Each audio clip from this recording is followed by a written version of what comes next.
In this video, we're going to get into views inside of SmartSuite.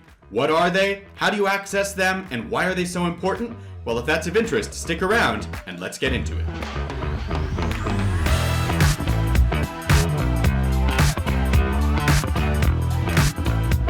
Let's get right into views inside of SmartSuite by jumping on into my screen here. Now, the first thing I want to bring to your attention is that in order to access a view, you must be inside of an application inside of SmartSuite. So let's think about the hierarchy. We have to first be in a solution, and then within that solution, we have to be within an app. So in our example here, I am in my marketing campaign solution, and inside of there, I'm in my campaigns app.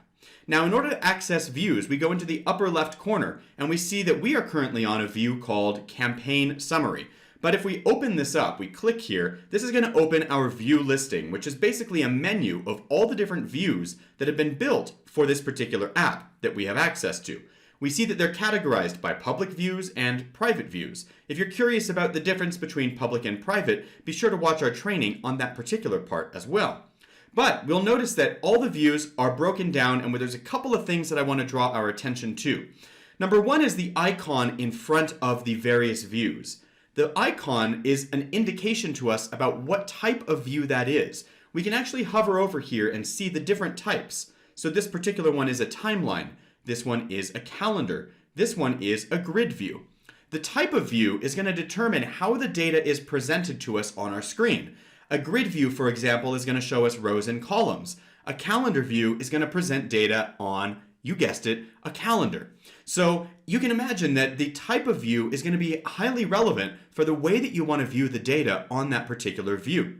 Now, the other thing I want to point out is that a view also allows us to cultivate what information we see thanks to the toolbar. So the toolbar here is going to be unique for every view because depending on the type of view, we will have various different options for how we want to view that data. In this example, I am on the campaign summary, which is a grid view. And so my options here are to sort my data in a particular way, that is to rank it based on some sort of hierarchy. I can filter in or filter out certain data that meets conditions. I can group my information. Maybe I want to see everything grouped by status or by category. I can spotlight data, that is highlight certain sections, etc. I've got a bunch of options here, row size, finding, etc.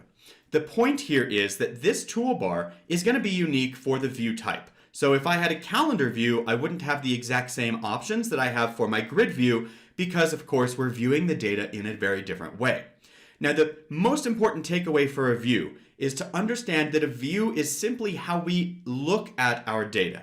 We are not actually impacting the underlying data in our solution by altering the view.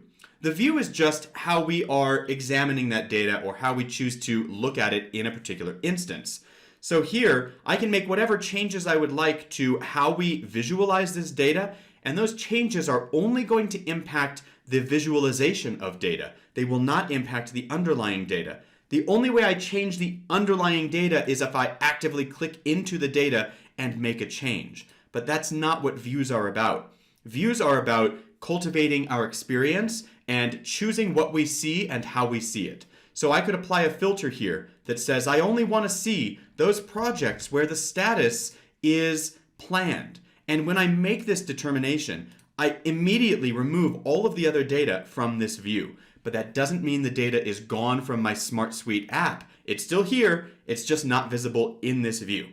We're going to be breaking down a lot about views because they're a core concept in utilizing SmartSuite effectively. So be sure to check out all of the different content we have built on the various types of views, and I will see you in the next video.